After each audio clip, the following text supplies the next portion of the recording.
Este mes, Revista MOA son 2 revistas.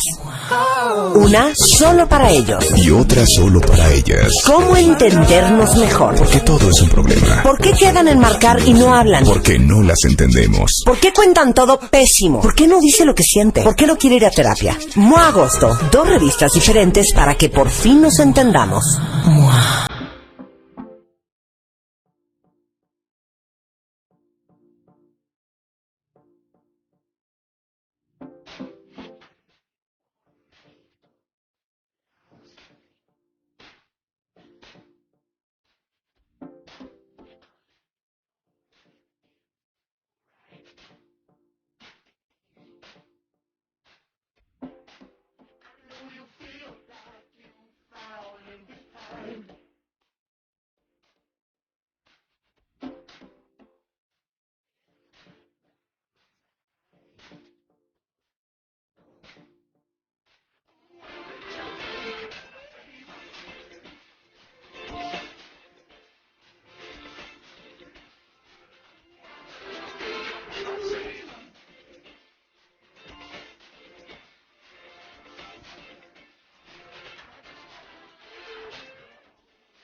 O sea, yo así de... Yo, buenos días, Rebeca, es jueves. Me atoré cañón. ¿Cómo están, cuentavientes queridos? Ya viene Marta, sí viene hoy. No empiecen a decir por Twitter en dónde está Marta, que pues está aquí en una salita de juntas al lado de nosotros, justo al lado.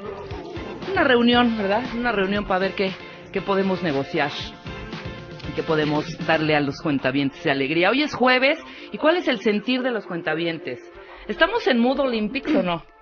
¿Sí, no, la gente está como un poco triste, decepcionada. ¿Pero por qué triste, decepcionada? Ya pues porque ya sabes, empieza no este rollo con ese rollo de ¿para qué nos mandaron? Si no, sí. No empiecen, de verdad que eso es frustrante. Ese es el también. rollo.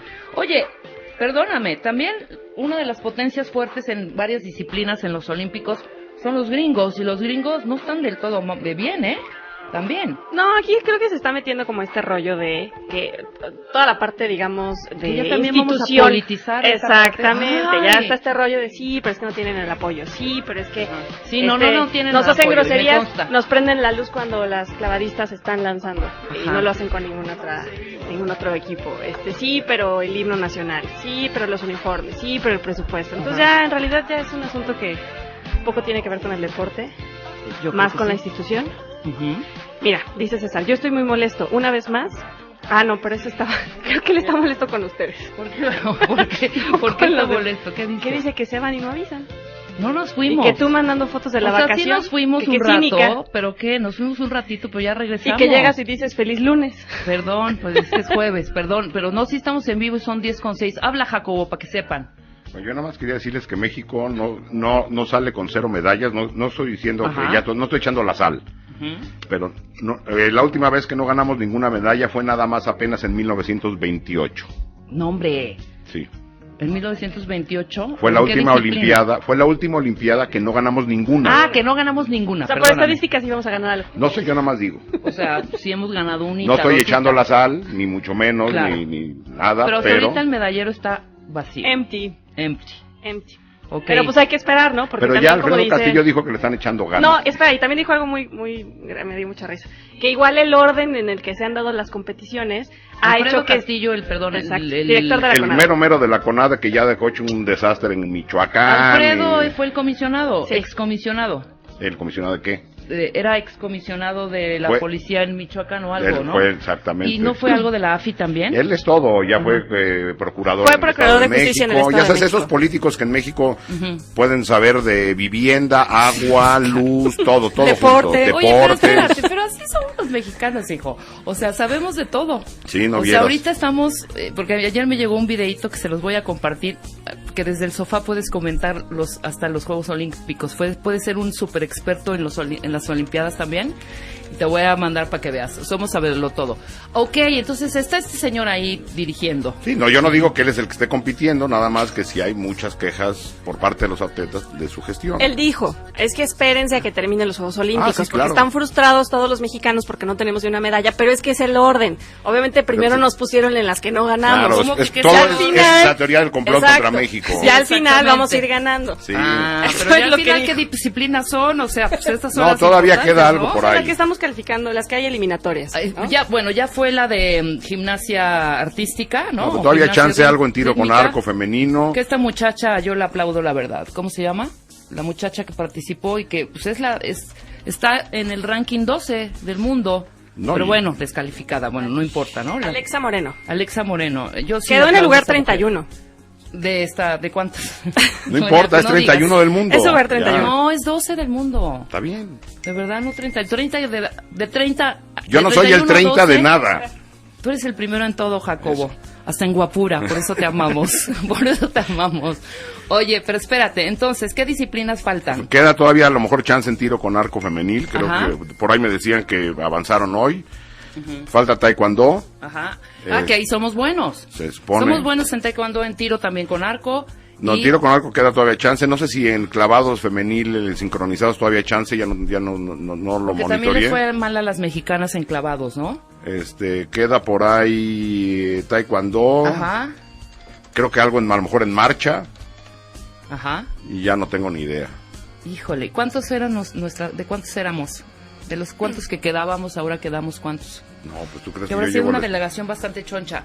No es por intrigar, pero sí tuvimos un acercamiento muy pequeño con en el área de los nutriólogos que están haciéndole pues están con toda esta preparación alimenticia y las dietas para los deportistas y sí íbamos a invitar a un par. Y entonces empecé a hacer una serie de preguntas y sí, también ellos lo padecen. Porque les empecé a preguntar si les hacían algún tipo de exámenes antes para saber qué sí comer, qué no comer, todo en base a la alimentación, con base a la alimentación, ¿no? Y sí me correspondió directo y me dijo, híjole, no, es que tanto para hacer exámenes, para saber que... Así no hay manera. No hay manera. Yo lo único que Entonces, digo dije, es, "Chin, México sí- es un sí país está de cañón". 120... En la comida. México es un país somos 120 millones de habitantes, más o menos. Ajá. Pues habría que tratar de compararnos con países de nuestro tamaño y nuestra capacidad económica. Somos en teoría la economía 14 del mundo, 120 millones de habitantes, y hay que ver cómo quedamos en los medalleros. Es decir, el deporte de alto rendimiento, en el deporte como entretenimiento o como elemento de salud también no andamos muy bien, pero en el de alto rendimiento venimos haciendo las cosas medianamente mal, si no es que muy mal, desde hace muchos años. Claro, pero lo estamos nosotros atribuyendo a un rollo también que es falta de recursos. ¿Tú crees que teniendo supongamos que vivimos en un país donde no hay corrupción y todo ese dinero destinado para el deporte realmente se va al deporte? Digo, yo no soy especialista en eso, pero me parece que lo que se tendría que Estoy hacer es bien, no, quiero tu opinión. detectar los talentos desde muy jóvenes, que es lo que hacen en otros países, y desarrollarlos. Ajá. Las historias que conocemos de que la mayoría de los deportistas son esfuerzos personales, esfuerzos Totalmente. familiares, que ya llegando a cierto nivel, medianamente son apoyados y acogidos por el sistema nacional de deportes, ya sean las federaciones de cada uno de los deportes o la Comisión Nacional. Pero lo que nos estamos haciendo es generar o detectar el talento de manera temprana e impulsarlos, creo. Yo también creo, pero yo no creo que solamente sea el dinero un factor para que esto esté sucediendo así. No, porque tiene que ver con venimos arrastrando infraestructura, con capacidad técnica, con apoyos, con un montón de cosas. y con un rollo cultural Vemos también. el otro día las de tiro con arco decían que Una de ellas tenía que transportarse unas cuantas horas para ir a entrenar, pues así está complicado, ¿no? Y sí, muchos de ellos son horas en el transporte público, y luego esperamos que lleguen a una olimpiada y ganen cuando su equivalente gringo, ruso, chino, francés o lo que sea, pues viven con todas las posibilidades que el Estado da para que ellos se preocupen nada más en su disciplina deportiva. Pero, por ejemplo, ayer precisamente estaba yo leyendo, pon el videíto de la de Kosovo, que por fin... Está increíble, la primera medalla de Kosovo. La primera medalla, y fue la chavita que en judo. La disciplina de judo, exactamente. La historia... pues realmente no habían dado chance a que Kosovo participara como Kosovo. Porque Kosovo incluso en Naciones Unidas no es un país reconocido, es un Estado no miembro. Eso quiero que nos expliques, porque no entendí muy bien. A ver. En Naciones Unidas hay 192 o 193 países, no recuerdo si son 92 o 93. El último que ingresó como país normal, así como con todos los derechos, fue Sudán del Sur. Ajá. Quien te da el derecho de entrar como un miembro regular de Naciones Unidas es el Consejo de Seguridad. Son estos países prácticamente los dueños del planeta: China, Rusia, Estados Unidos, Francia y Gran Bretaña. Entonces, si un país se independiza, necesita tener el apoyo pues, de muchos países, pero centralmente de estos 5. Kosovo se forma a partir de que la ex Yugoslavia en los 90 se desmembra, se crean varios países: Croacia, Serbia, Bosnia, Macedonia, Montenegro, y me falta por ahí Eslovenia. Ajá. Y Kosovo queda como un intento de separación de Serbia, pero no reconocido porque Serbia no lo reconoce, y a Serbia la apoya Rusia. Perfecto. Entonces, Kosovo de hecho es un país independiente, opera como un país independiente, pero no lo reconocen como tal. Claro, mira, en el 2012, te voy a dar este dato, seguramente no te lo sabes, mi querido Jacobo, se llama Makinda Kelmendi. Y en el 2012 participó también en los Juegos de Londres 2012 y representó a Albania. Claro, precisamente la gran por esto mayoría que estás diciendo. gran mayoría de los kosovares son albaneses que viven en la región de Kosovo, que era Serbia y se independizó de Serbia. Claro. La gran mayoría de los que viven en Kosovo vienen de Albania. Pero entonces, para que la ONU lo reconozca como un Estado así, con todos los derechos, necesita tener la aprobación del Consejo de Seguridad. Y el Consejo de Seguridad, con que haya uno de estos 5 grandes que vete... Que diga no va. O sea, no que diga no, que puedes votar y decir no, sí, que la mayoría diga sí. Okay. Pero uno de estos 5 puede decir, aunque digan que sí, yo veto y no. Hijo. Y pues por eso, por ejemplo, no hay el conflicto en Siria no se resuelve. Es decir, mientras haya uno de esos 5 que diga no va. No va. Okay. Entonces Kosovo solicitó su ingreso. Por ejemplo, Palestina solicitó su ingreso también. Nada más que en ese momento el que dijo no fueron los gringos. Entonces la única opción que les queda a esos países, que de facto son un país, es solicitar su ingreso a la ONU, pero no como un Estado miembro regular, sino como un Estado observador no miembro. Okay. Entonces, en esa categoría, por ejemplo, está Kosovo, está el Vaticano. Sí, el Vaticano por decisión propia no ha querido ser un Estado, porque entonces tendría que acatar todas las resoluciones como todo mundo. Es otra estructura. Lo que podríamos hacer es mandarles unos políticos mexicanos al Vaticano y así ya podrían decir sí lo hacemos, no se preocupen, sí, ya, y luego no. El famoso sí, pero no. Exactamente.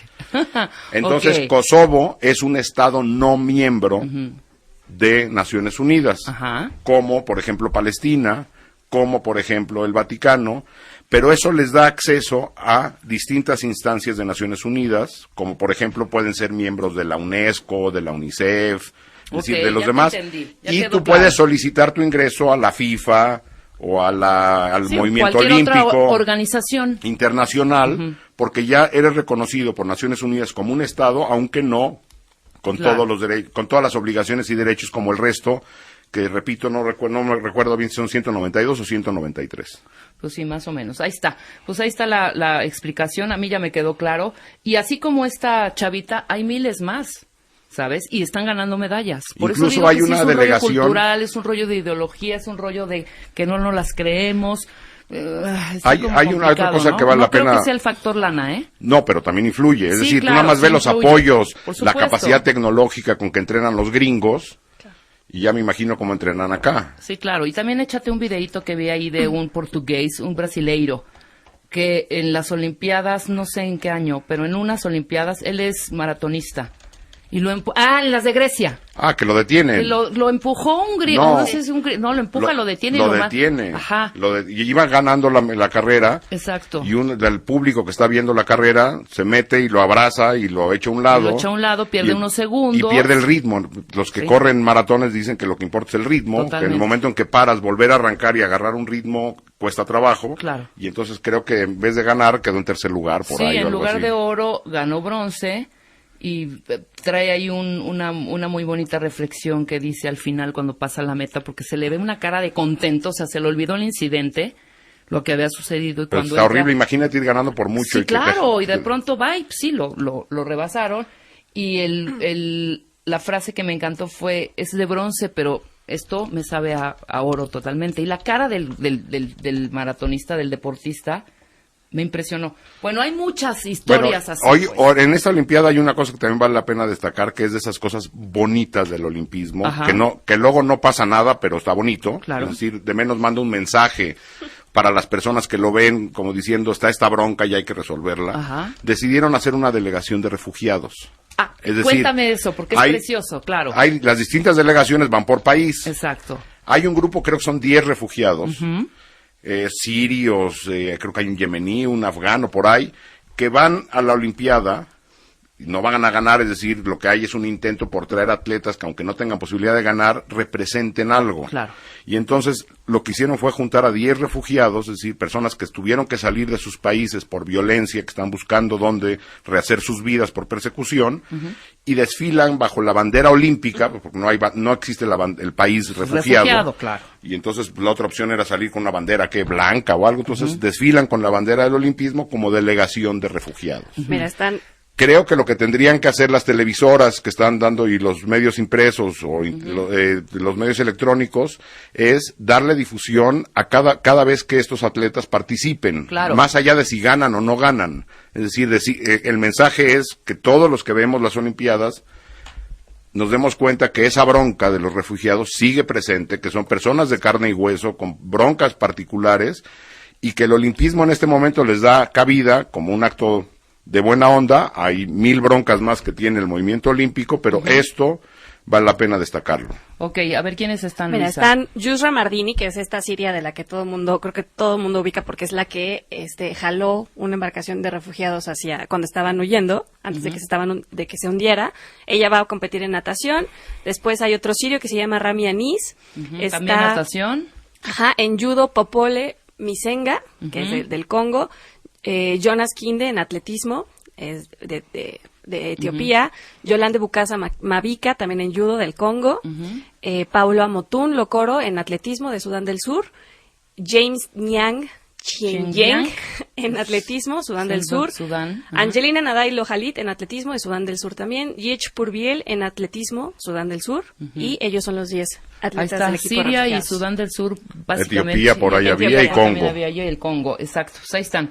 Bueno, Jacobo Dayan no vino a hablar precisamente de esto. No. Yo estuve cuestionando. No, yo vengo a quejarme. A ver, hace una semana no te vas a quejar, hablando de si el aborto en niñas y mujeres víctimas de abuso sexual debían tener el derecho de abortar. Claro. Con Regina Tamés, en ese tema salió todo el asunto. Todo el pexi. De violadores y gente que abusa de los menores. Y entonces Rebeca hizo un comentario. Yo hice una Ahorita pregunta, hice un comentario. Lo vamos a oír. Pero después del corte, ¿te parece? Porque no está solo Jacobo, está también con nosotros Joaquín Arrues, que trajeron a la plana mayor para que los explicaran este tema, que es secretario técnico del Consejo Consultivo, cuentavientes, de la Comisión Nacional de Derechos Humanos. ¿Cómo estás, Joaquín? Muy bien, Rebeca, muchas gracias por la invitación. No, al contrario, muchas gracias por venir aquí y esclarecernos un poco cómo es la estructura, cómo funciona derechos humanos, etcétera, aquí en nuestro país, etcétera, etcétera, etcétera. Y Jacobo Danian, que viene nada más a defenderse, hacer mitote. No, hacer mitote, y a pelear. Yo vengo a presentar una queja. Pero todo eso después del corte, ya que esté Marta de Baile aquí, porque también es parte de este tema. Nosotros hacemos una pausa rapidísimo. Espérense, y al regresar también vamos a hablar de tinnitus. ¿Se acuerdan que platicamos hace un tiempo ya de esta enfermedad? es el zumbidito. ¿Quién tiene ese zumbidito maldito que no se quita de los oídos? Bueno, eso se llama tinnitus. Es una de los síndromes que va a venir a platicar el doctor Alfredo Carrillo Muñoz, que es otorrinolaringólogo, y nos va a explicar perfectamente qué es el tinnitus. Y bueno, Roberto de Baile, con la segunda parte, porque nos quedamos en la semana pasada, vamos a entender a los reclutadores. Esto es la segunda parte con Roberto de Baile. Todo esto al regresar del corte. No se vayan. Ya volvemos. Marta de Baile, temporada 11. W Radio. ¿Y sabes también qué deberíamos de hacer? ¿Qué? Un programa de ¿qué hace Derechos Humanos? ¿A qué hacen? Sí. Porque no siento como que para unas cosas, no entiendo. No entiendo bien cuál es la labor específica de Derechos Humanos. Perdón, Joaquín, así fue. A ver, yo no y Marta, sí. Sí. No. A ver, ¿qué? Yo tengo una queja. Venga. Yo tengo viniendo no sé ya cuántos años. Es decir, no ha servido de nada. Es como 4. No, ¿cuál 4? ¿Como 5 o 6. Es decir, sí, como 6. Esto no ha servido de nada. No, sí ha servido. Se ha servido. Sí, porque por la amistad y por eso. No. Ha servido en ciertos rubros, en ciertos momentos, en ciertas cosas. Yo quiero saber específicamente, y Marta también, que ahorita va a venir, específicamente qué hacen, a qué se dedican, por quién están conformados, quién los designa. ¿Hay un consejo? ¿Tienen que ver con quién o qué? Bueno, yo lo único que te quiero decir es, todo se sabe, ¿eh? O sea, esto que dijiste al aire, a mí luego me vinieron a decir. Oye, está diciendo Rebeca. Andan diciendo que qué onda y que entonces yo nomás quiero. Chamba, Jacobo. Pues sí, yo no entiendo. Entonces, ¿qué onda? Dije que venga Joaquín, que explique para qué hace la CNDH, qué son los derechos humanos, a ver si a él sí le entienden. Bueno, vamos a desmenuzarlo. Ahorita ya va a venir Joaquín, porque Joaquín, déjeme decirle, ¿lo puedo decir al aire? Sí, Joaquín, ándale. Joaquín es nuestro secretario técnico del Consejo Consultivo de la Comisión Nacional de Derechos Humanos. También ahorita quiero que me expliques qué significa ser secretario técnico del Consejo Consultivo de la Comisión Nacional de Derechos Humanos, que es la CNDH en sus siglas, ¿ok? Bueno, Joaquín es fan de Marta. Y Joaquín, cuando era chiquito, le llevó un dibujo a Marta en WFM. Se pone rojo. Joaquín, ya lo dije a nivel nacional. De todos modos, nadie se va a enterar, no te preocupes. Bueno, el tema, el ABC de los derechos humanos. Y yo quisiera empezar, si me permites, Jacobo, con nuestro experto, con Joaquín, para que explique primero qué son los derechos humanos. ¿A qué tenemos derecho? Pues tenemos derecho a muchas cosas. Los derechos humanos, lo primero que es importante decir es que son derechos para todos. Son derechos que no están condicionados a la nacionalidad, a la edad, a mi condición socioeconómica o a mi situación jurídica. Todos, por el simple hecho de tener de nuestra calidad como personas, tenemos derechos humanos. Y esto tiene que ver mucho con un aspecto, un valor que la humanidad ha considerado como fundamental para el desarrollo de la sociedad, que es el de la dignidad. La dignidad es lo que da fundamento a que todos tengamos derechos humanos. No importa en qué situación nos encontremos, todos tenemos derechos humanos y el gobierno, los estados están obligados a respetar nuestros derechos, a promover nuestros derechos, a proteger nuestros derechos, a defendernos cuando puede existir una violación a estos derechos humanos. Yo quisiera nada más agregar una cosa para entender. Bien. En su origen y el concepto que hay detrás de los derechos humanos es proteger a todas las personas, como bien lo dice Joaquín, sin importar ninguna condición, ante los abusos del Estado. Cuando un particular, y eso vamos a entrar más adelante para diferenciar, cuando a mí me hace algo el gobierno, ya sea cualquier instancia del gobierno, puede ser desde un hospital público hasta los soldados o quien sea, Claro. tengo una forma de abordarlos. Cuando es un particular el que me hace algo, en teoría quien me tendría que defender es el Estado. ¿Sí? Tú me haces algo a mí y yo no te acuso, de niños te acusaba con la MIS. Claro, yo de grande, denuncio, levanto un acta y ahí quién tendría entras, y claro. quien tendría que resolver esta bronca entre tú y yo, ¿quién es? El Estado. Exacto. Si el Estado no la resuelve, la bronca es del Estado. A quien hay que exigirle es al Estado. Uno de los derechos que tenemos todos los seres humanos es la protección del Estado, tener juicios justos, todo eso es parte de los derechos. A quien tenemos que exigirle esto, entonces cuando dicen, es que este tipo hizo, no sé, es un secuestrador o es un asesino, pues quien tiene que resolver eso y hacer justicia y reparar y proteger a las víctimas es el Estado. No podemos desde la sociedad pedir venganzas. Para eso está el Estado. Entonces, la queja tendría que ser al Estado. Sí, estoy de acuerdo. Ok, voy a enumerar algunos de los derechos humanos y dime, Joaquín, si vamos bien, ¿ok? Derecho a la vida, derecho a la igualdad de todo tipo. Vamos, Correcto. si quieren, explicando. El derecho a la vida creo que queda claro. Queda claro. Derecho a la igualdad de todo tipo, ¿qué es de todo tipo? Es decir, no hay, es el derecho a la no discriminación. Ajá. Que por mi condición, ya sea social, económica, de género, la que sea, a mí no se me quiten oportunidades o derechos. Claro. Aquí yo quisiera meterme porque uno de los que es fundamentales en igualdad es el que todos somos iguales ante la ley. Como lo está diciendo Jacobo, no importa si yo cometí un delito, sigo teniendo derechos y es esto que señalaba. Hay la obligación de respetar a todos, pero yo tengo un derecho que es el de seguridad jurídica y es en el que el Estado tiene que observar la ley y aplicármela conforme a lo que dice. No conforme a un sentimiento de venganza o de rencor que puede ser entendible que alguien lo pueda tener, pero el Estado por sí mismo no puede actuar con venganzas. Y una de las piezas clave de los derechos humanos justamente es esta igualdad ante la ley, sí para la no discriminación, pero también para esta otra parte de que yo me mantengo igual como ser humano, haya o no yo cometido un delito. Para eso están otros medios, como lo está diciendo Jacobo, y que al rato me gustaría también comentar, que es cuál es la diferencia entre un delito y una violación a un derecho humano, porque creo que ahí es donde en este momento muchos tienen una confusión que es entendible, pero que este espacio nos da la magnífica oportunidad de poderlo explicar y de poder entender por qué no es correcto en una sociedad como la que queremos tener, hablar de estas venganzas, de estos sentimientos, insisto, tal vez entendibles, pero nada justificables desde una óptica de derechos humanos. Quedó claro. ¿Quieres agregar algo? No, con respecto vamos al caminando tema? y ahí... Vamos caminando y hablando. Derecho a la alimentación. Queda claro. Queda clarísimo. Prohibición de la discriminación. Esto me imagino que es un rubro, es un brazo parte del derecho a la igualdad. Así es. ¿No?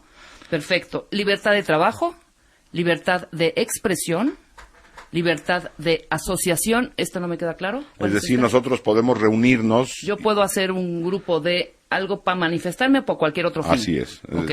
Un ejemplo claro ahí son los sindicatos. Ok. ¿No? O sea, yo me puedo asociar con otros particulares, con otras personas, para participar en asuntos, en este caso laborales, pero también en un aspecto político, las agrupaciones políticas, los propios partidos, son consecuencia de esta libertad de asociación. Y ese viene, por lo regular, también se empareja con la libertad de reunión, asociación y manifestación. Es decir, en época, sí, hay momentos de la historia donde algunos regímenes políticos prohíben, por ejemplo, la reunión de más de 2 personas en la calle, juntas. A ese nivel, la dictadura militar argentina, los días posteriores, por ejemplo, a la matanza del 2 de octubre de 68. Cuba, otro ejemplo, Es decir, me imagino. entonces, nosotros tenemos derecho a salir a la calle, reunirnos, agruparnos y manifestarnos. ¿Contra qué o por qué está hecho esto así? Para evitar que el Estado, el gobierno de cualquier país, en un régimen represor, prohíba estas manifestaciones públicas. Es decir, tenemos ese derecho todos los seres humanos. Claro. Ahorita también quiero que seamos como muy puntuales en explicar en qué momento de cada uno de estos se vulneran los derechos, mis derechos, ¿ok? Ok, asociación, manifestación y expresión, que más o menos viene en el mismo rubro. Libertad de educación. Es el derecho a la educación. Totalmente. O sea, está clarísimo cada uno de estos. Así Ahora, es. Yo quisiera un ejemplo de cada uno. ¿Se puede, Joaquín? Sí, por supuesto. A ver, mi derecho a la vida. A ver, están prohibidas la pena de muerte, ¿no? Nadie puede disponer de mi vida. Hasta hace algunos años la Constitución mexicana preveía en algunas situaciones la pena de muerte, y hoy México afortunadamente es un país, es un estado que ya proscribió la pena de muerte en cualquier situación, y esto tiene que ver con el derecho a la vida. O los múltiples casos que tenemos documentados en el país de agentes del Estado mexicano participando en el asesinato de personas, directa o indirectamente. Entonces, ahí también se está vulnerando el derecho a la vida. Sí, totalmente. Bueno, con todo esto que ha venido sucediendo... Pues nada más somos 150,000. Nada más, exactamente. Más menos, bueno, o más bien más. Pero bien lo decían, y está claro como lo platicaste. El Estado tiene que responder por esto, ¿no? Así es. Entonces, es decir, yo puedo ahorita salir de W y que me roben la cartera. Eso puede no ser responsabilidad del delegado. Pero si aquí afuera roban la cartera cada 10 minutos... el Estado ya está dejando de hacer algo. Claro. Es decir, ahí también el Estado, para eso se crean los Estados, para proveer seguridad, entre muchas otras cosas. Entonces, cuando hay patrones que se van repitiendo, el Estado empieza a fallarnos en nuestros derechos porque ocurren de manera sistemática estas violaciones. Es decir, repito el ejemplo, un robo de cartera, ¿sí? No es responsabilidad del Estado. Si hay 500 robos de cartera cada tercer día, ya hay una responsabilidad del Estado. Pero espérame, pero no es una responsabilidad del Estado ver por mi seguridad. Claro, también, pero Okay. lo que digo es que tendría que haber una investigación. O sea, si hay un robo de cartera o lo que sea, el Estado tendría la obligación de investigar, dar con el responsable. Si no lo hace, ¿a quién le tendríamos que reclamar? ¿Al ratero o al Estado? Pues al Estado. Claro. Ahora, cuando roban carteras cada 10 minutos... bueno, quiere decir que ya hay una omisión del Estado. Exacto. Es decir, ahí tendría que haber un policía o tendrían que hacer una investigación seria para garantizarme, en este caso, el derecho a la propiedad. Es decir, porque me están robando mi cartera. Sí, sí, sí. O si hay lo que estamos viendo en México del crimen organizado, asesinatos por parte del crimen organizado, o las muertas de Juárez, por ejemplo, Sí. nadie decía que era el Estado quien estaba matando a las mujeres en Juárez. Pero sí hay una responsabilidad del Estado porque hay un fenómeno reiterado que el Estado no está pudiendo controlar, investigar, sancionar, detener y Claro. garantizarle, en este caso a las mujeres de Juárez, su derecho a la vida. Ok, entonces, yo quiero seguir con este del derecho a la vida. Sí, Venga, si me Juan. das chance, Rebeca. A ver, con lo que está diciendo Jacobo, hay, digamos, en general, dos clases de obligaciones del Estado. La obligación de hacer algo, de garantizarte algo haciéndolo, y la obligación de no meterse en ciertas cosas. Ok. En este caso, lo que hablan tú y Jacobo, que tiene que ver con la seguridad, es evidente que el Estado tiene la obligación de proveer todo lo necesario para que tú tengas seguridad y a Jacobo no le bajen la cartera. Si no lo hace, está cayendo en una omisión de una responsabilidad que tiene, de una obligación que tiene como Estado, que es darte seguridad, que es la primera obligación que cualquier Estado tiene, darle seguridad a su población. Y en el caso de que no se cumpla, de investigarlo y reparar. Y si no lo investiga, otra vez está cayendo en una violación probablemente a tus derechos. Ok, entonces ya estás hablando de una violación probable a mis derechos. Aquí es hasta este momento en que tú entras, en que entra Derechos Humanos, yo me acerco a ti, yo pido una cita, me siento contigo, te explico el tema, lo estoy hablando Sí, nada más hay que hacer una para diferencia. que lo entendamos bien. Si a mí me roban la cartera, ¿qué es lo que tendría que hacer? No, voy al Ministerio Público, Así levanto es. un acta y digo, me robaron la tarjeta. Si en el tal lado. Ministerio Público no me pelan y no hacen justicia, entonces puedes ir con Yo los puedo derechos ir a humanos. tocar la puerta contigo. Sí, tú no te vas a ir a quejar conmigo de quien te robó la cartera. Claro. Eso ya lo hiciste con el Ministerio Público, pero si el Ministerio Público no está haciendo nada, que es su obligación hacer, tú vienes conmigo, presentas una queja y entonces yo empiezo a investigar por qué el Ministerio Público no está haciendo su chamba. Claro, claro. Es decir, Ahora, pero ellos no van a investigar quién robó la cartera. Sí, no, ellos me están protegiendo a mí para que obligar a estos señores del ministerio o de whatever Así es. a que se me respete Otro ese ejemplo. derecho de tener justicia, ¿no? Así, otro ejemplo, yo voy a Ese es el derecho Ajá. al que tendrías ahí acceso. Claro. Si tú vas al Seguro Social a solicitar una operación, estás enferma, si no te pela el Seguro Social, tú puedes quejarte con los derechos humanos porque no están garantizando tu derecho a la salud. Claro. Es decir, los derechos humanos, ya sea la Comisión Nacional, que ahí llegarían las quejas que tienen que ver con lo federal, con el país, y si el problema es de que te robaron la cartera aquí enfrente y fuiste a la delegación a levantar un acta, tendrías que ir con la Comisión de Derechos Humanos del DF. El DF, claro. ¿Sí? Entonces, a las de cada estado, para las broncas de cada estado, y si es a nivel nacional, A la entonces federal. con la federal. Claro. Pero entonces tú vas a solicitar que ellos hagan una evaluación, una crítica, una queja, una recomendación al Estado, no a resolver la bronca particular. Claro. No van a encontrar al secuestrador. Sí, de acuerdo. Tú estás para que se protejan mis derechos. Para que quien Para tiene que hacer la chamba la haga, que es el Estado. Sí, perfecto. Ahora, quiero irme a algo mucho más, a un ejemplo un poco más serio y más grave. El tema de los desaparecidos, ¿no? Las familias que recurren a las comisiones a la Comisión Nacional de Derechos Humanos. Esto ya es a nivel federal. Vamos a poner ejemplo de los 43, que es lo que tenemos fresco, y no hay resolución absoluta. Así ¿no? es. Bueno, ahí está en la mesa. ¿Qué han hecho ustedes para... Lo que quiero saber es el A, B, C, D. En el momento en que piden esa ayuda, presentan la queja, ¿cuál es el siguiente paso? A ver, yo creo que es uno de los temas evidentemente más frescos para los cuentavientes, y qué bueno que lo tocas. A ver, el caso de los jóvenes normalistas que desaparecen en Iguala. Por un lado, la Comisión Nacional lo que está haciendo es investigar qué es lo que sucedió aquella noche del 26 y 27, la madrugada del 27 de septiembre de 2014, en cuanto a las autoridades que participaron directamente en ese momento en Iguala. ¿Qué fue lo que hicieron o dejaron de hacer? Y que provocó la desaparición de 43 jóvenes.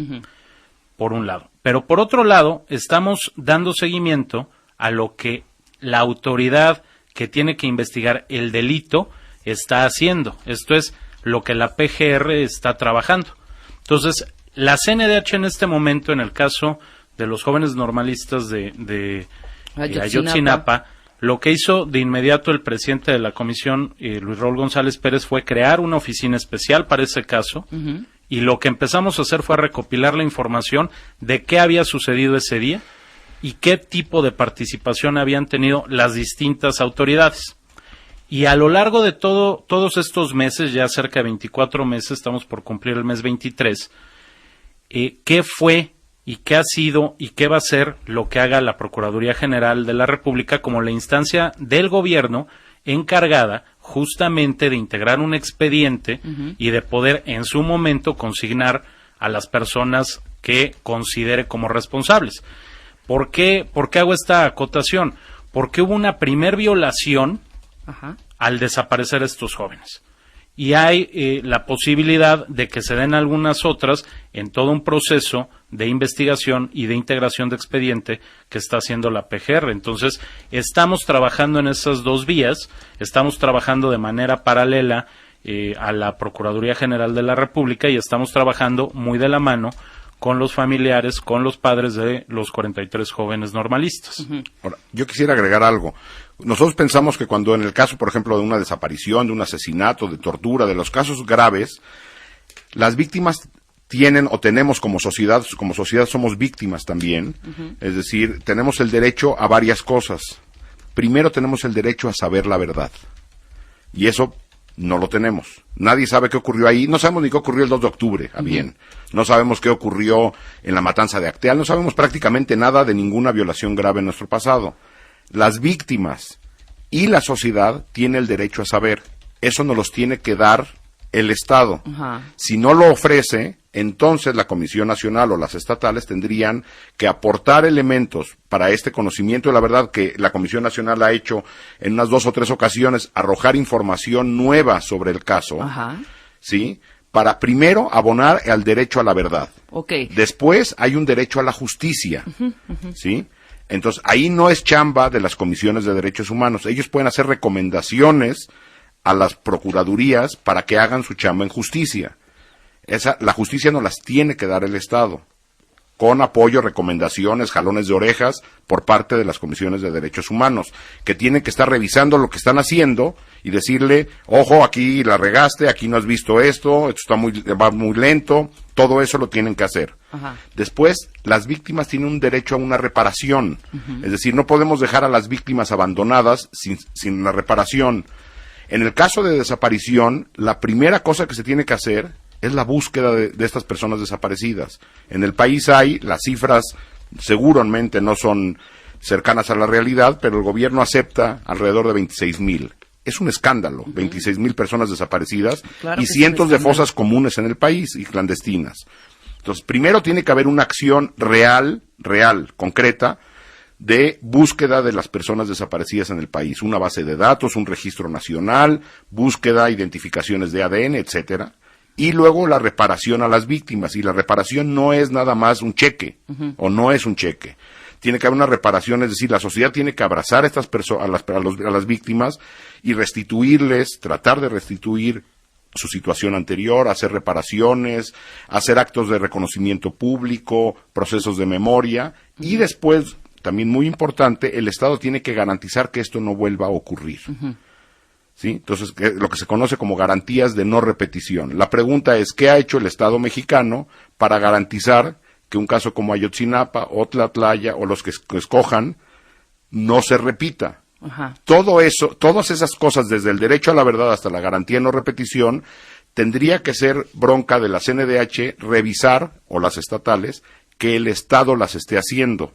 Es decir, sería nuestro representante de la sociedad ante el Estado para exigirle que haga su trabajo. Sí, sí, sí. Hasta ahí queda claro. Queda clarísimo. Entonces, Y ustedes... aquí hay algo que nos ayuda mucho, que es justamente esta autonomía. Nosotros somos parte del Estado mexicano, pero no somos el gobierno. O sea, nosotros no pertenecemos al Poder Ejecutivo, ni al Legislativo, ni al Judicial. Somos algo aparte, somos un organismo autónomo, y justamente esa autonomía es lo que nos da la posibilidad de lo que señala Jacobo, de acompañar a las víctimas, de acompañar a la sociedad en todo este peregrinar tan desafortunado que tienen para estar exigiendo justicia.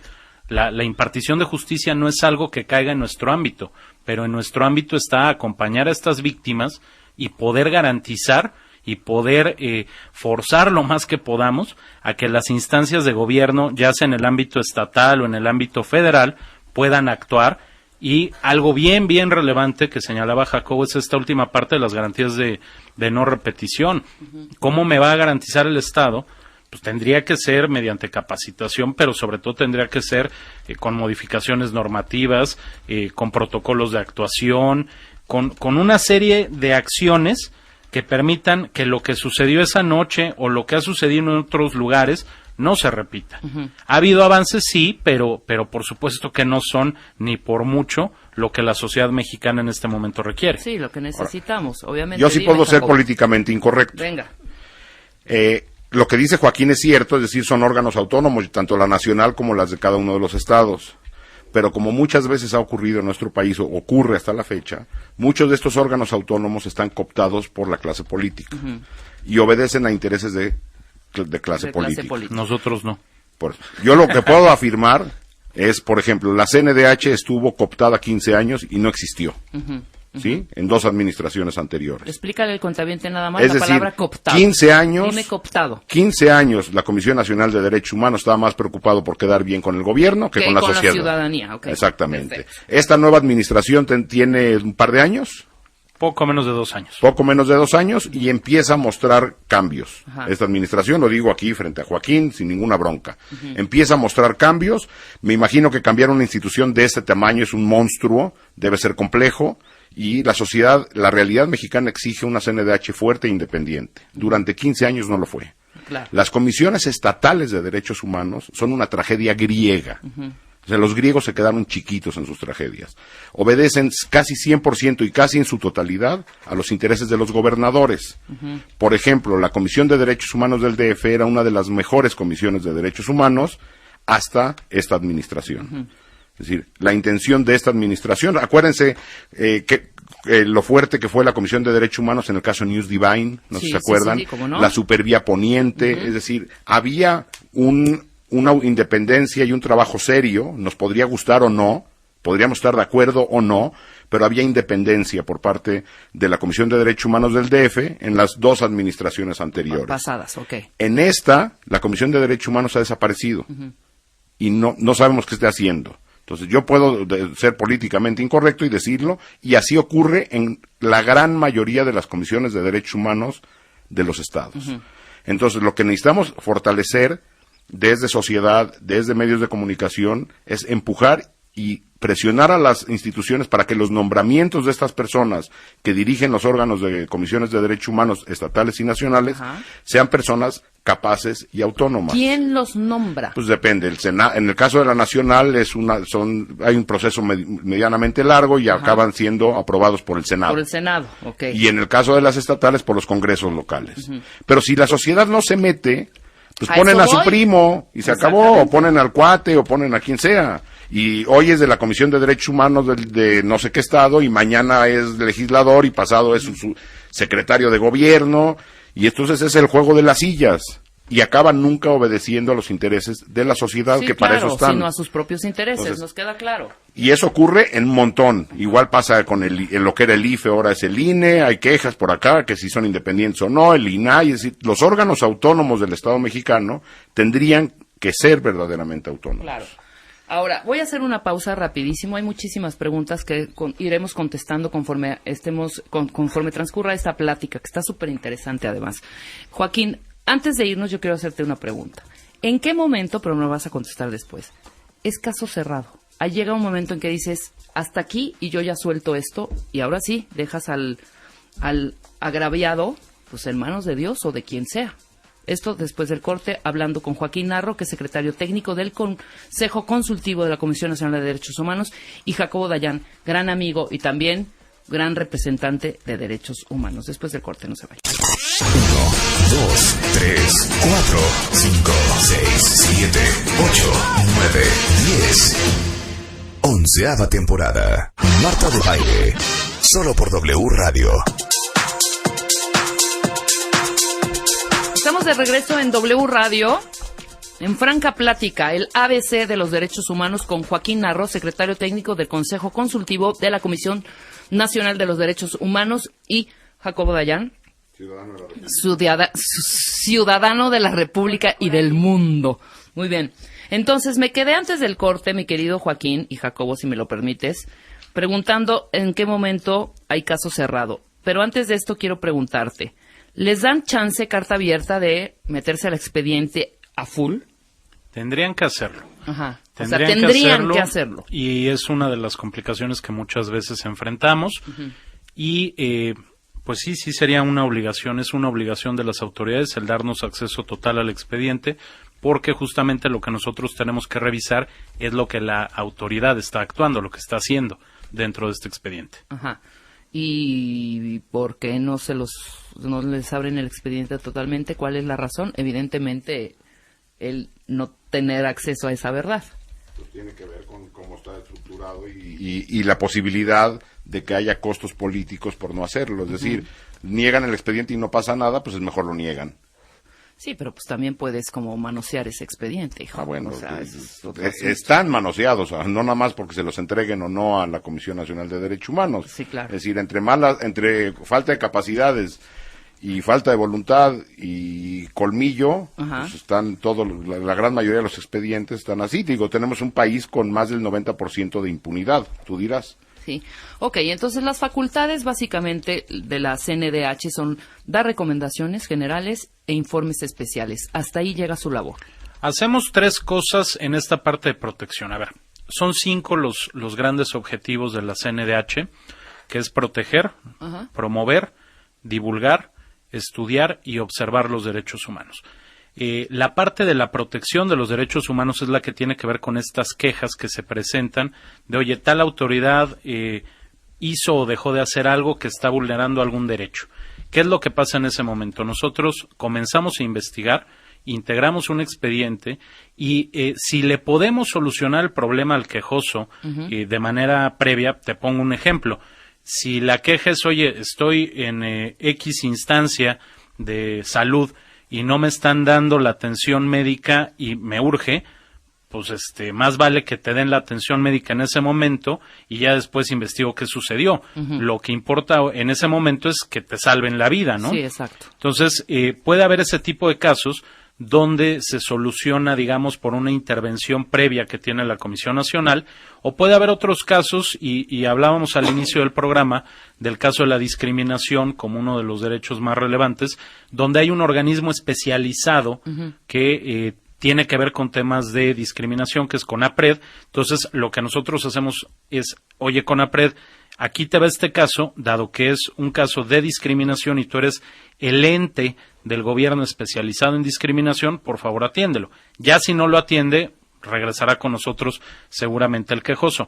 Pero bueno, a ver, pongamos el ejemplo de un asunto donde yo emito una recomendación a la autoridad para decirle, oye, vulneraste los derechos de esta persona, yo te hago estas recomendaciones, te hago 5 o 6, las recomendaciones que sean, y tú tienes la obligación de decirme si aceptas o no mis recomendaciones. Dame un ejemplo, dame 3 recomendaciones. Por ejemplo, te pongo un ejemplo de la queja que de manera más frecuente se presenta, que es la queja médica. Okay.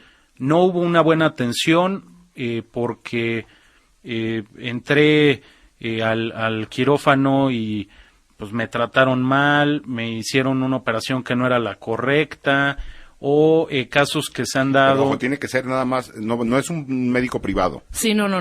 Estamos hablando de instancias federales o estatales. Si es estatal, no sería con ellos. No sería con él, exactamente. Sería en el estado que corresponde y está la comisión. Para que quede claro que sí, que y no. Y que es. no, ok, perfecto. Sí puede ser estatal cuando hay concurrencia de autoridades. Esto es que en el mismo acto participa una autoridad estatal y una federal. Ok. Yo sí soy competente. Tú sí entras. Entro, aunque sea una autoridad estatal. Ajá. Pero a ver, te pongo el caso de estas quejas que tienen que ver con la parte del derecho a la salud. Ajá. Bueno, a ver, yo le emito una recomendación al titular de esa instancia de salud y le digo, ya a ver, estas son tus 5 recomendaciones para que le soluciones o cuando menos para que le repares tu error a esta víctima. Tu instancia de salud me tienes que decir acepto o no acepto tus recomendaciones. Si tú me dices acepto tus recomendaciones, estás obligado a darle seguimiento y a aplicarlas.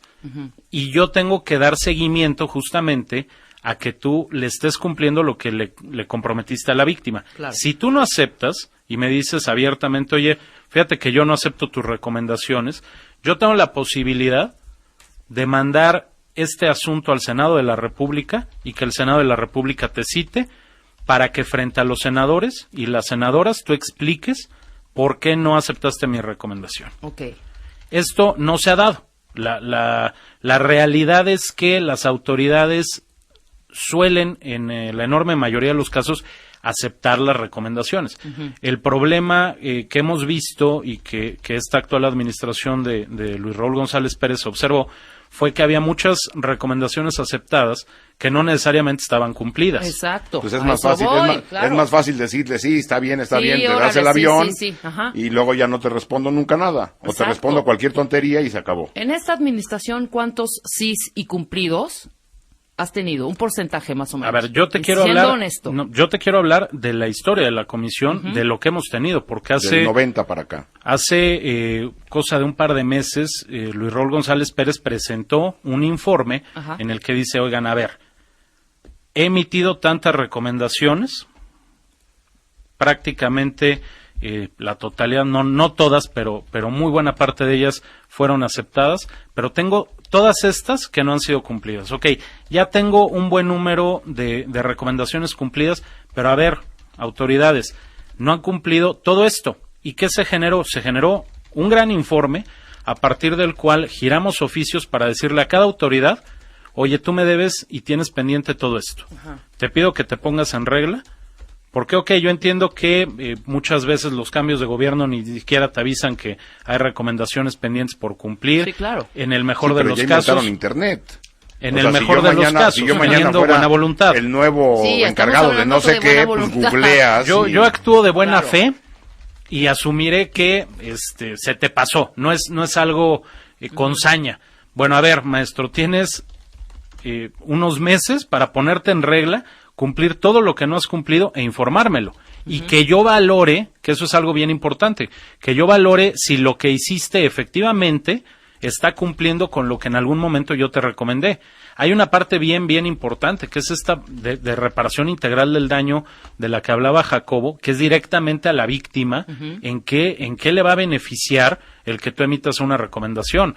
Porque hay otras que son evidentemente muy importantes para que no se repita esto y para que se corrijan los errores, pero eso a la víctima no necesariamente le ayuda. Claro. Si tú estás emitiendo una recomendación donde lo que buscas es que a la víctima de determinada violación se le repare de alguna manera lo que el Estado hizo o dejó de hacer, lo mínimo indispensable es que tú como autoridad cumplas.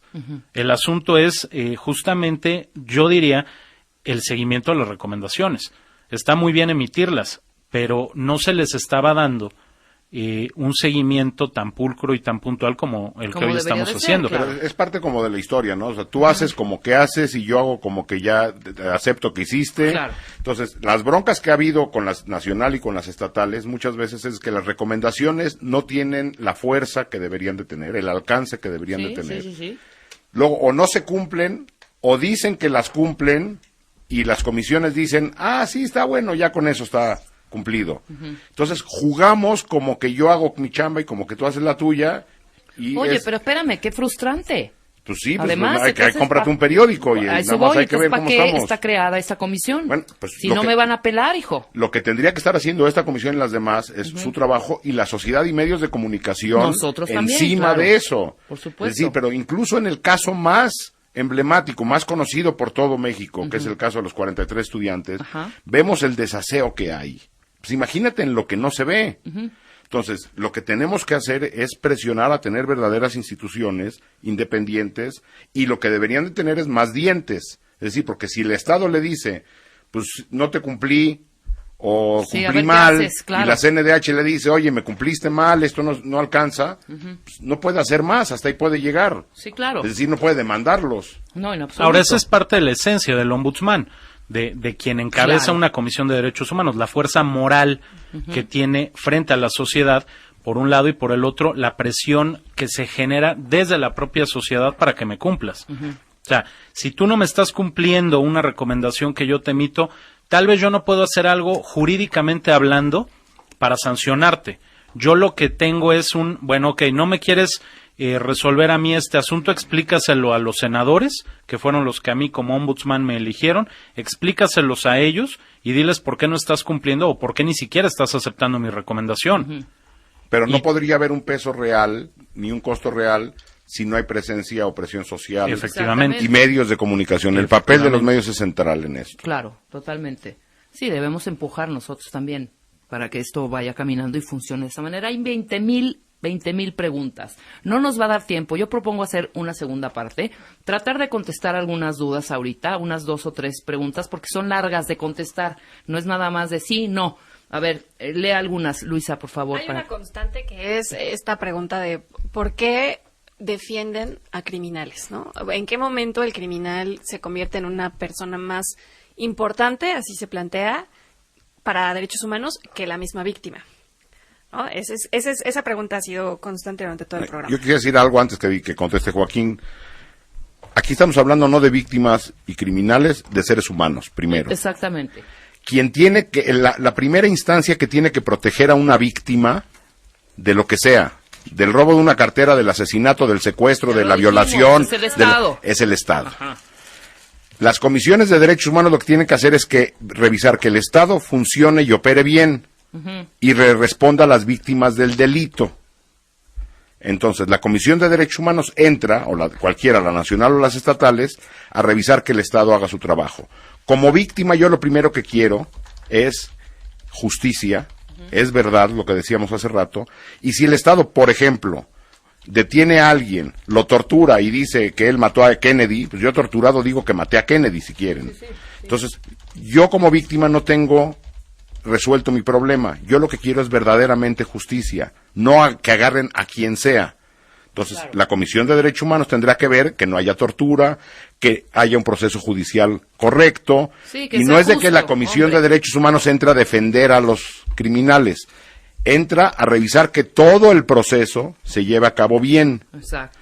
Cuando el Estado trata de resolver algo de inmediato, por lo regular comete violaciones a derechos humanos, o muchas veces lo hace. Y por eso, aparentemente, ante las fallas del Estado, el que tiene que salir a decir es la Comisión de Derechos Humanos, y la gran mayoría de las veces el Estado es omiso o actúa mal en no garantizarle justicia a la víctima y en cometer abusos a los criminales o a los delincuentes. Ahora sí, Joaquín. No, pues ya me robaste todo. A ver, porque nosotros no vemos más que a una persona. O sea, la persona por sí misma vale. Si el señor delinquió, es responsabilidad que se le sancione, pero no se le puede sancionar violando sus derechos. Yo no puedo torturar a esa persona, no le puedo mutilar las manos porque haya robado, no le puedo mutilar el pene porque haya violado. Como en algunos programas luego dicen. Sí. En algunos, no Sí, sé, sí, sí, en algunos. ¿Por qué? Porque entonces estaríamos Que nos regresando, estaríamos regresando siglos a la evolución que como humanidad hemos tenido. Entonces, a mí no me importa si el sujeto está condicionado a un proceso penal o no. El punto es que sigue siendo una persona. La Constitución y los derechos humanos le garantizan que va a seguir teniendo derechos humanos en cualquier condición y en cualquier situación en la que se encuentre. Vas a tener tus derechos humanos, pero refundidos 100 años Eso en no es bronca, prisión. eso no es bronca de las comisiones de derechos humanos. No, porque Claro. para eso hay órganos de justicia y para eso hay leyes que dicen, bueno, a ver, la sanción si violas es de tal tipo, ¿no? Son tantos años en prisión y está muy bien, pero respétenme. Claro. A esa persona, por favor, no le pueden estar torturando, no le pueden estar mutilando, no le pueden estar obligando a Por hacer supuesto, trabajos pero forzados. la respuesta a esto sería, oye, él respetó a mi familia, él No, vulneró no, mi derecho. entonces, No, ¿quién pero tendría? para eso está el Estado. Por eso, para seguimos en sancionarlo. ese rollo de No, cuando ojo por tú- ojo, diente por No, diente, lo entiendo perfecto. Lo que yo digo, claro. Rebeca, es cuando hay un torturador, un violador, un secuestrador, lo que sea, es torturado y entonces se tiene que reponer el caso porque ningún testimonio arrancado por tortura puede valer. Claro, claro. La víctima y la sociedad tendría que estar enojada no con Pierden, derechos humanos, Pierden. sino Sí, con claro. quien torturó. Totalmente. Es decir, ¿por qué? O sea, no podemos hacer una investigación medianamente seria en este país. Claro. Tenemos 2 meses de lo de Nochistlán. ¿Alguien demonio sabe qué pasó? Nobody. Entonces, en vez de estar enojados con los maestros o con los no sé qué o con los policías, tenemos que estar enojados primero con el Estado. ¿Dónde está el Estado para dar garantías? Entonces, ahí los derechos humanos salen a defender seres humanos. Claro. Y ante los abusos del Estado. Claro, el secuestrador, el violador, lo que sea, tiene que tener un proceso y si tiene que acabar en la cárcel y es culpable, que acabe en la cárcel, pero no con métodos bárbaros. Claro. No, y respetando la dignidad y la igualdad ante la ley de la que ya hablábamos al principio. O sea, yo tengo derechos como procesado que me tienes que cumplir, Claro. ¿no? Y si yo ya estoy en prisión, tú no me puedes dejar de dar de comer.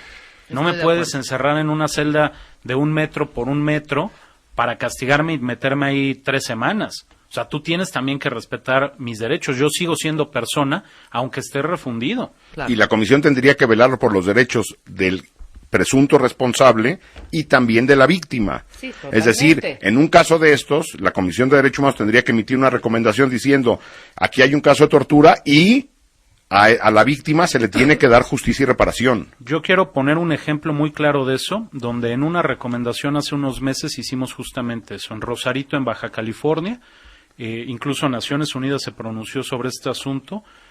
Se le torturó a las personas inculpadas y gracias a que se les torturaron, la víctima quedó en indefensión. Entonces, la CNDH se tuvo que pronunciar porque había habido, a los ojos de los derechos humanos, una tortura a estas personas, pero también señalándole al Estado, oye, y no dejes en indefensión a la víctima de este delito. Claro. A O sea, quien hay que exigirles al Estado, para eso está. Por vía doble. Por vía doble. O sea, fueron víctimas de tortura los inculpados, pero esta otra persona había sido víctima de un delito. Sí. Y yo también tengo que velar por esa Por el víctima. interés de esa víctima, claro. Y ahorita les vamos a subir un video que acabo de ver que está en las redes de la tortura de, no sé si es yucateco o no sé si es en Mérida o en Quintana Roo, de unos policías que están torturando a un pobre hombre que creo que se había robado 2 litros de agua o no sé qué, pero es espantoso lo que sucede. Casi lo ahogan. Entonces, lo que Para hay que, vean al que nada hay que más, exigirle, y hay que exactamente, entender, los es- que nos dedicamos a derechos humanos, no estamos defendiendo ni delincuentes ni víctimas, estamos defendiendo seres humanos. Presuntamente, ¿Sí? exactamente. Y la obligación de dar justicia y de hacer las cosas en orden es del Estado, para eso fue creado. Claro. Para eso creamos los estados, los seres humanos. Entonces, las comisiones de derechos humanos ven que no cometan excesos y hagan su trabajo. Claro, vamos a hacer segunda parte. ¿Vienes nuevamente, Joaquín? Pero queremos saber si va a venir Marta o nada más, o ella evade el tema porque... Les prometo, cuentavientes, no estoy mintiendo. Está al lado de una oficina, en una sala de juntas, metida desde las 9 de la mañana. Yo quiero que se manifieste en su momento, y diga si este tema... Claro que sí. Nada más para cerrar este bloque, si quisiera, Joaquín, nada más que me explicaras. ¿En qué momento cierras un caso? Y lo cierras porque ya no te da más el Estado se rinde, el Estado no te presenta a ti, no hace las recomendaciones que tú le... ¿O por qué lo cierras? Porque ya fue... En el caso de una recomendación que ya emití, ¿cuándo esta es satisfactoria? ¿Cuándo es satisfactoria? Cuando la autoridad me demuestra que sí hizo lo que yo le recomendé. Y si no, puedes estar años con ese caso. Pues revisen el informe que presentaron en junio. Hay recomendaciones de hace 20 años vivas. Si quieren, para la segunda parte traemos este informe. Sí, estaría para increíble. platicarles cómo vamos en este asunto del seguimiento de las recomendaciones. Y si quieren, hacemos tercera, cuarta, quinta parte o nos volvemos vamos a aventarnos comentaristas un programa permanentes. completo, las 3 horas, porque sí es interesantísimo. Yo creo que la gente lo sepa, igual que yo. Sí, ¿no? yo nada más acabaría diciendo aguas con estas personas que se presentan como defensores de derechos humanos. Es que eso voy también. Aguas, que lo único que están haciendo es defender una lógica de un Estado represor, diciendo que nada más las víctimas del delito tienen derechos y no las víctimas de violación a derechos humanos. Los derechos humanos, repito, fueron concebidos después de la Segunda Guerra Mundial para evitar los excesos cometidos y las omisiones por el Estado. Y Joaquín, ¿está constituida esta comisión por quiénes? ¿Por abogados? ¿Quiénes son los que forman parte de estas comisiones? La mayor parte somos abogados, pero también hay médicos, hay psicólogos, hay sociólogos. O sea, hay una gran cantidad de profesionistas porque el tema de derechos humanos es eminentemente multidisciplinario. Claro, si hablas, por ejemplo, el derecho a la salud, pues necesitas tener gente especializada. Médico, etcétera, etcétera. Ok, me queda claro. Bueno, se me fue la uva. Hacemos segunda parte. Perdón, hacemos... ¡Ay! No es Hacemos posible. segunda parte con Joaquín Narro de Derechos Humanos, Jacobo Dayan, y yo creo que ya nos tenemos que ir a cortar. Sí, hacemos una pausa rapidísimo. El doctor... Joaquín Narro, no es doctor Joaquín Narro, ¿qué te pasa? El doctor Alfredo Carrillo Muñoz, después del corte para hablar de tinnitus y segunda parte próximamente, les avisamos. Así es, a mí me pueden seguir en @Dayan_Jacobo en Twitter. Exactamente, y Joaquín Narro, estás como @Joaquín Narro. Perfecto, ahí estamos. Muchas gracias. Chao. Este mes, Revista MOA son 2 revistas. Una solo para ellos. Y otra solo para ellas. ¿Cómo entendernos mejor? Porque todo es un problema. ¿Por qué quedan en marcar y no hablan? Porque no las entendemos. ¿Por qué cuentan todo pésimo? ¿Por qué no dice lo que siente? ¿Por qué no quiere ir a terapia? MOA Agosto, 2 revistas diferentes para que por fin nos entendamos. MOA.